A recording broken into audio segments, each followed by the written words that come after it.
Praise the lord. దేవునికి మహిమ కలుగునుగాక.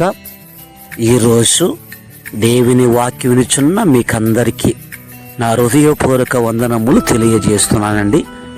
ఈరోజు దేవుని వాగ్దానం సామెతల గ్రంథం 19వ అధ్యాయము 20వ వచనం. నీవు ముందుకు జ్ఞాని అగుటకై ఆలోచన విని ఉపదేశమును అంగీకరించము. ప్రియమైన వాళ్ళారా, ఇక్కడ మనం గమనించినట్లయితే ఈ వాక్య భాగంలో వినాలి, రెండవది అంగీకరించాలి. ప్రతి దినము కూడా దేవుని వాక్యం మీరు వింటున్నారు, మనం వింటున్నాము. చాలామంది వాక్య ప్రకారం జీవించరండి.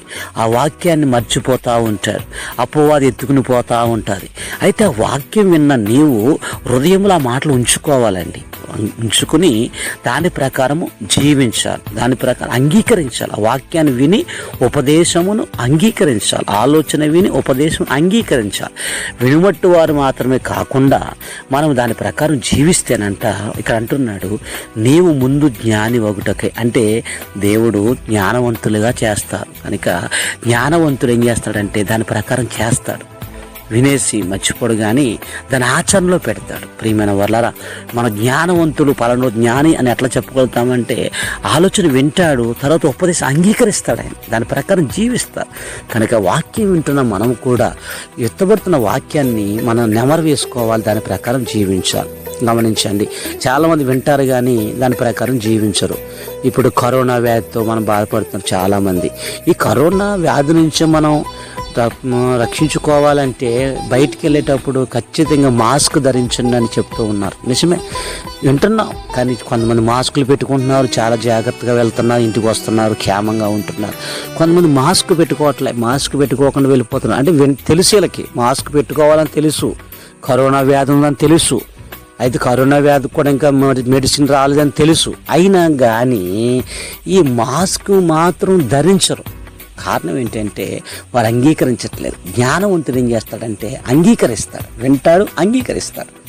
కనుక మనము మన ప్రవర్తన దాని ప్రకారం జీవించాలి, అంగీకరించాలి దేవుని మాటలని. సామెతల గ్రంథం 1వ అధ్యాయం 33వ వచనంలో, నా ఉపదేశమును అంగీకరించేవాడు సురక్షితముగా నివసించును, వాడు కీడు వచ్చిన నా భయం లేక నెమ్మదిగా ఉంటుంది. Praise God. నిజమే కదా, అంగీకరించాలి దేవుని ఉపదేశాన్ని. దేవుని మాటలు వింటేనంట సురక్షితంగా ఉంటారు. భయపడరు, రోగమా భయపడకు, కుటుంబ పరిస్థితుల్లో భయపడద్దు, దేవుని మాట విను. ఈరోజు నువ్వు ఏ స్థితిలో వాక్యం వింటున్నావు, ప్రభు మీతోనే మాట్లాడుతూ ఉన్నారు. ధైర్యంగా ఉండండి. ఆర్థిక సమస్యల్లో ధైర్యంగా ఉండండి, ప్రార్థన చేయండి, ప్రభు మీద ఆధారపడండి, ఉపవాసం ఉండండి, కన్నీరు కాచి దేవుని సన్నిధిలో.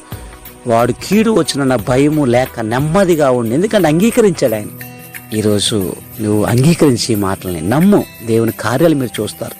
అయ్యో, ఆర్థిక ఇబ్బందులు బాధపడుతున్నారు, కుటుంబ పరిస్థితుల్లో మీరు నలిగిపోతున్నారా, వేసారిపోతారా, ఒంటరిగా ఉన్నారా, నాకు సహాయం చేసేవారు ఎవరు లేరని బాధపడుతున్నారా?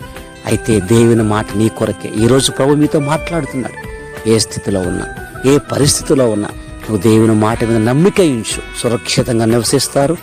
వాడు కీడు వచ్చిన భయం లేక నెమ్మదిగా ఉంటాడు. కనుక ఈరోజు వాక్యం విన్న మీకు అందరికీ దేవుని కృప కాపుదల మెండుగా దేవుడు మీకు అందరికీ దయచేయును గాక. ఆమేన్.